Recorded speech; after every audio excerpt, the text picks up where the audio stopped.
नमस्कार, मी रेश्मा साळुंखे. शहरांच्या बातम्यांमध्ये आपल्या सगळ्यांचं स्वागत. बुलेटिनच्या सुरुवातीला बातमी जिथून राज्याच्या कारभाराचा गाडा हाकला जातो त्या मंत्रालयाच्या कमकुवत सुरक्षेची. मंत्रालयाच्या 3ऱ्या मजल्यावरून उडी मारून आत्महत्येचा प्रयत्न करणाऱ्या तरुणाच्या सहकाऱ्यांनी मंत्रालयात गोंधळ घालण्याचा प्रयत्न केलाय. मंत्रालयाच्या 7व्या मजल्यावरती जाऊन त्यांनी जोरदार घोषणाबाजी केली. तसंच गच्चीवर जाऊन फलक देखील फडकावलेले आहेत. लक्ष्मण चव्हाण असं आत्महत्येचा प्रयत्न करणाऱ्या तरुणाचं नाव आहे. तो प्रजासत्ताक भारत पक्षाचा कार्यकर्ता असल्याची माहिती मिळतेय. त्यानं आज मंत्रालयाच्या 3ऱ्या मजल्यावरून उडी मारून आत्महत्येचा प्रयत्न केला. मंत्रालयाच्या आत हा सगळा प्रकार घडला, मात्र संरक्षक जाळीमध्ये अडकल्यानं त्याचा जीव वाचलाय. लक्ष्मण चव्हाणचा आत्महत्येचा प्रयत्न फसल्यानंतर भारत प्रजासत्ताक पक्षाच्या कार्यकर्त्यांनी मंत्रालयाची गच्ची गाठली आणि तिथं जाऊन जोरदार घोषणाबाजी केली. दरम्यान मंत्रालयात कडेकोट सुरक्षा असताना भारत प्रजासत्ताक पक्षाचे कार्यकर्ते 7व्या मजल्यापर्यंत पोहोचलेच कसे, असा सवाल आता विचारला जातोय. आणि यानंतर बातमी आहे 3 मोठ्या संपामुळे तुम्हा आम्हाला सोसाव्या लागणाऱ्या मनस्तापाची. बेस्ट कर्मचाऱ्यांनी आज मध्यरात्रीपासून संप पुकारल्यामुळे उद्या मुंबईकरांचे हाल होणार हे निश्चित आहे. तर तिकडे महत्त्वाच्या सार्वजनिक बँकांच्या कर्मचाऱ्यांनी देखील उद्या आणि परवा संप पुकारलाय. त्यामुळे आर्थिक व्यवहार खोळंबण्याची चिन्ह आहेत. या 2 संपात आणखी एक भर पडली आहे, ती महावितरण, महानिर्मिती आणि महापारेषण म्हणजेच वीज कंपन्यांच्या कर्मचाऱ्यांनी पुकारलेल्या संपाची. वीज कंपनीच्या खासगीकरणाला विरोध दर्शवण्यासाठी कर्मचाऱ्यांनी 72 तासांचा संप पुकारलाय. त्यामुळे या संपाच्या त्रिकुटात सर्वसामान्य जनता मात्र आता भरडली जाणार आहे. तेव्हा मध्यरात्रीपासून बेस्टच्या कर्मचाऱ्यांनी संप पुकारल्यामुळे उद्या मुंबईकरांना ऑफिस गाठण्यासाठी पर्यायी व्यवस्था शोधावी लागणार आहे.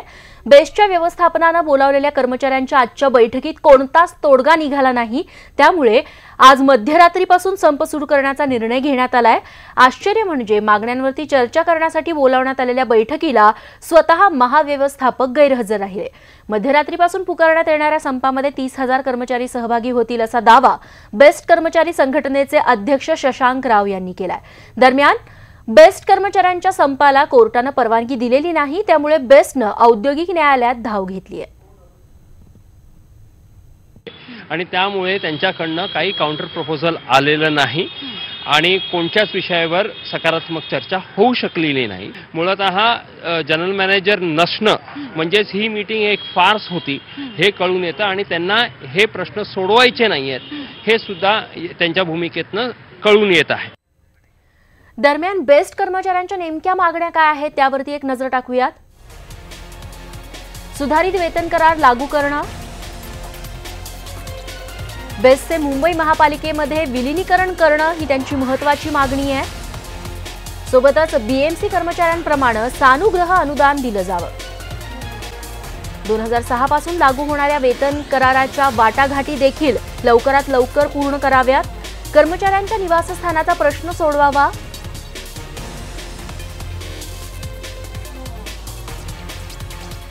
आणि बेस्ट कर्मचाऱ्यांनी पुकारलेल्या संपावरती प्रवाशांनी काय प्रतिक्रिया दिल्या आहेत ऐकूया. डबकाईला गेलेली परिस्थिती जी आहे बीएसटीची, त्याला जबाबदार तिथले कर्मचारी नाहीयेत. आमची मुंबई आमची बेस्टतर्फे आमचं क्लिअर म्हणणं आहे की याला जबाबदार जे आहे ते मुंबई महानगरपालिका आहे. कारण आत्तापर्यंत मुंबई महानगरपालिकेने या बीएसटीला सेवा म्हणून बघितलेलं नाहीये. गेल्या काही वर्षात बेस्टची प्रवासी संख्या कशी रोडावली आहे त्यावरती देखील एक नजर टाकूया. 2009-10 मध्ये 43,70,000 इतके प्रवासी बेस्टनं प्रवास करायचे. मात्र 2013-14 मध्ये ही संख्या आली 35,80,000. त्यानंतर ही संख्या अजून रोडावली. 2015-16 या आर्थिक वर्षात 28,30,000 प्रवासी बेस्टचा वापर करतात पर्याय म्हणून. तर 2017-18 मध्ये 25,90,000 प्रवासीच बेस्टनं प्रवास करणं पसंत करतात. आणि यानंतर मोठी बातमी राजकीय वर्तुळातून. भाजप सेनेतील वाढत्या दुराव्याबाबत संजय राऊत यांनी एक मोठं विधान केलंय. युतीचा पोपट पूर्वीच मेला असून युती तोडण्यासाठी योग्य व्यासपीठही ठरलं असल्याचे संकेत त्यांनी आज दिलेत. राऊत यांनी न्यूज 18 लोकमतच्या न्यूजरूम चर्चा या खास कार्यक्रमामध्ये हे सूचक विधान केलेलं आहे. 2019 मध्ये भाजपला स्पष्ट बहुमत मिळणार नसल्यानं एनडीएचा पंतप्रधान कोण होणार हे भाजप नाही तर घटक पक्षच ठरवतील असंही राऊत म्हणाले. तुम्ही आज असं स्पष्ट सांगताय की युती होणार नाही, राष्ट्रकारणीचा ठराव ठीक आहे, आमच्यासाठी ठीक आहे, पण महाराष्ट्रातल्या जनतेला एका सोप्या शब्दात उत्तर पाहिजे. आज बघा प्रश्न असा आहे की अकबराच्या दरबारातला जो मेलेला पोपट असतो ना, त्या पोपटासारखी युतीची स्थिती आहे. म्हणजे युती नाही. आता फक्त आता कोण एकत्र जाहीर करतायत नाही, मग जाहीर करून टाका ना. आता असं आहे की युतीमध्ये आता मागच्या वेळेला जसे एकनाथ खडसे होते त्यांनी युती नाही असं जाहीर केलं शिवसेनेबरोबर आणि खडसे भाजपमधून आउट. आता फक्त आता नवीन खडसे कोण आहेत? तुम्हाला कोणी आउट नाही करणार असं म्हणत माझं असं म्हणणं आहे. ही जाहीर का नाही होत? काल अमित शहानी केलं ना जाहीर. नाही ते त्यांच्या काल राष्ट्रीय अध्यक्ष अमित शहा यांनी जाहीरच केलाय ना त्याच्या भाषेमध्ये. अहो आमच्या पक्षप्रमुखांनी 2017ला सांगितलंय. एकदा पक्षप्रमुखांनी एक भूमिका मांडल्यावरती आणि ती भूमिका आम्ही 2 वर्ष पुढे नेतोय, नव्यानं कशाला सांगायला पाहिजे?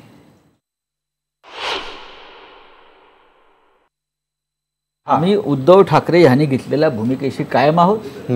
आम्ही राष्ट्रीय कार्यकारिणीने घेतलेल्या निर्णयाशी कायम आहोत. आम्ही आमचा निर्णय आणि आमची भूमिका कुठल्याही राजकीय स्वार्थासाठी गेल्या 2-2.5 वर्षात बदललेली नाही आणि बदलायची शक्यता मला दिसत नाही. मग घाबरण्याची काय गरज आहे? जाहीर करू शकता. आम्ही कशाला घाबरतो? हा प्लॅटफॉर्म नाही ना. त्यासाठी म्हणजे प्लॅटफॉर्मवरून जाहीर करणार त्या ही जागा नाहीये. एकत्र येऊन आमचे सगळे नेते वगैरे बसू, निर्णय घेऊ आणि जेव्हा पक्षप्रमुखांना हा निर्णय जाहीर करायचा कुठलाही तेव्हा करते. आमची प्रथा आहे पक्षाची. पक्षप्रमुखांचा जो आदेश असेल तेव्हाच आम्ही एखादा निर्णय जाहीर करतो. म्हणजे प्लॅटफॉर्म तुम्ही ठरवलेला आहे? नक्कीच कधीतरी होईल. नक्कीच. पुढच्या बातमीकडे. सध्या वेगवेगळ्या राजकीय नेत्यांचे बायोपिक येत असताना आता पंतप्रधान नरेंद्र मोदी यांच्यावरही बायोपिक येतोय. PM नरेंद्र मोदी असं या बायोपिकचं नाव असून त्याचं पोस्टर लॉन्च सोहळा आज मुंबईत पार पडला. मुख्यमंत्र्यांच्या उपस्थितीत एकूण 23 भाषांमध्ये मोदींच्या बायोपिकचं पोस्टर लॉन्च करण्यात आलंय. या चित्रपटात अभिनेता विवेक ओबरॉय हा पंतप्रधान मोदींच्या भूमिकेत दिसणार आहे. उमंग कुमार या चित्रपटाचं दिग्दर्शन करणार आहेत आणि याआधी दिवंगत बाळासाहेब ठाकरे सोबतच माजी पंतप्रधान मनमोहन सिंग यांच्यावरील चित्रपटही लवकरच प्रदर्शित होणार आहेत.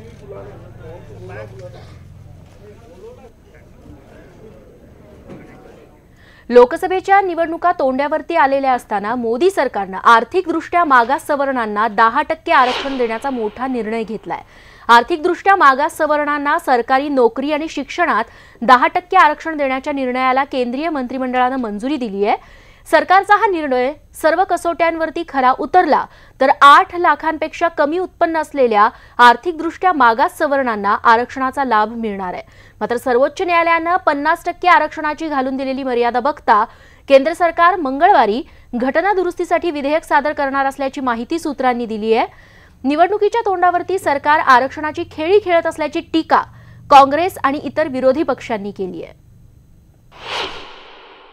इकोनॉमिक ग्राउंड पे क्या संविधान में प्रोविजन है? आर्टिकल 15 और 16 में कहाँ है इकोनॉमिक ग्राउंड पर मिलने का? और आप क्या आर्टिकल 15-16 कमेंट करेंगे? तो बताइए कैसे करेंगे आप? लाके देश सामने बताइए कैसे करेंगे?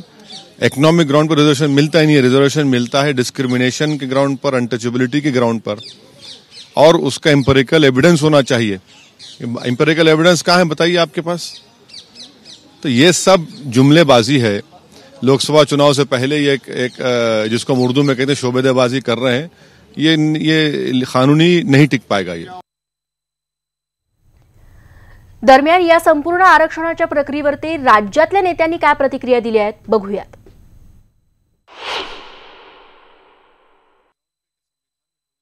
आर्थिक दृष्टिकोनातून मागासलेला 10% आरक्षण देणं केंद्र शासनाचा निर्णय हा चुकीचा आहे असं मी त्या ठिकाणी मानतो. संविधानिक दृष्टिकोनातून हा टिकणार नाही. 27% ओबीसीला आहे, 21% शेड्यूल कास्ट शेड्यूल ट्राईबला आहे, 50% ह्या जनरल क्लासला त्या ठिकाणी होत्या असं गृहीत धरलं आपण.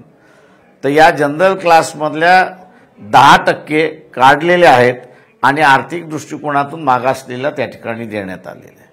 त्याच्यामुळे हा निर्णय सेल्फ गोल आहे.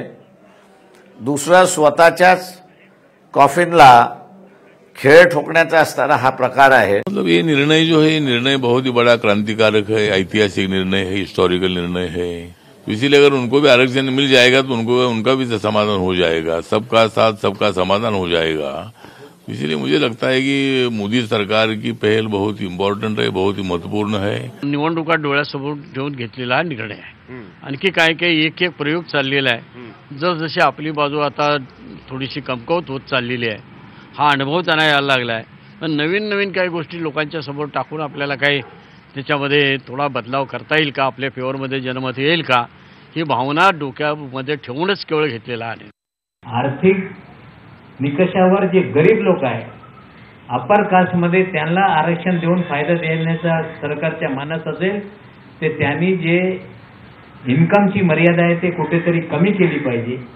जर 8 लाख मर्यादा ठेवली तर मला वाटते की गरिबांना त्याचा फायदा न मिळता जे वेगळे वर्ग आहे, शहरामध्ये राहणारे जे नोकरदार आहे किंवा फिक्स इन्कम ज्यांना आहे त्यांच्यासाठी हे आरक्षण की गरिबांसाठी आरक्षण, याच्यातून गरिबांना फायदा मिळणार नाही. त्यासाठी ते कुठेतरी मर्यादा कमी केली पाहिजे.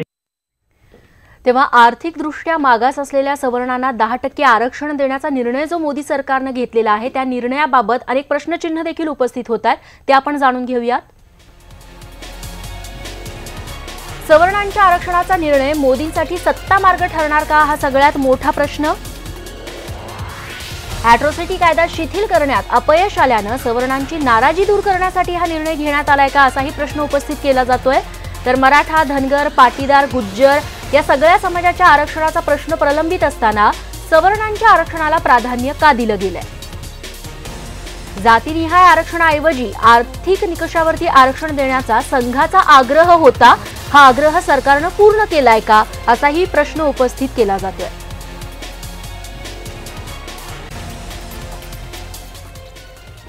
युवासेना प्रमुख आदित्य ठाकरे यांनी आज बऱ्याच प्रश्नांची उत्तरं दिलेली आहेत. नात्यामध्ये राजकारणाच्या भिंती आड येणार नाहीत, हे उद्धव ठाकरे यांचे चिरंजीव आणि युवासेनेचे प्रमुख आदित्य ठाकरे यांनी स्पष्ट केलंय. राज ठाकरे यांचे सुपुत्र अमित ठाकरे यांचं 27 जानेवारीला लग्न होतंय. अमित ठाकरे यांच्या लग्नाला जाणार का, असा सवाल प्रसार माध्यमांनी विचारला असता आदित्य ठाकरे यांनी होय असं उत्तर दिलंय. पाहुयात अमित ठाकरेंच्या लग्नाच्या निमंत्रणाबाबत आदित्य ठाकरे नेमकं काय म्हणाले. अर्थात झालं तर लागणार आणि ते नातं वेगळं असतं, ह्याच्यात राजकारण कुठे आणणार नाही मी. पण मला वाटतं आता सगळ्यात महत्त्वाचे प्रश्न हे आहेत की आम्ही सगळीकडे फिरतोय, दुष्काळी भागात मदत करण्याचा प्रयत्न आहे आणि ह्याच्यावर आपण बोलत राहू. आणि आता बातमी आहे पुण्यातील हेल्मेट विरोधी आंदोलनाची. पुणेकरांकडून हेल्मेट विरोधी आंदोलनाचा सिलसिला सुरूच असून सविनय कायदेभंग रॅलीनंतर आता कॉलेज तरुणांनी यात सहभाग घेतलेला आहे. पतित पावन संघटनेनं पुण्याच्या महाविद्यालयांबाहेर हेल्मेट विषयी मतदान घेण्यास सुरुवात केली आहे. शहरात हेल्मेट सक्ती हवी की नको याविषयी हे मतदान घेतलं जात आहे. त्यासाठी चक्क मतदान पत्रिकाही छापण्यात आलेल्या आहेत.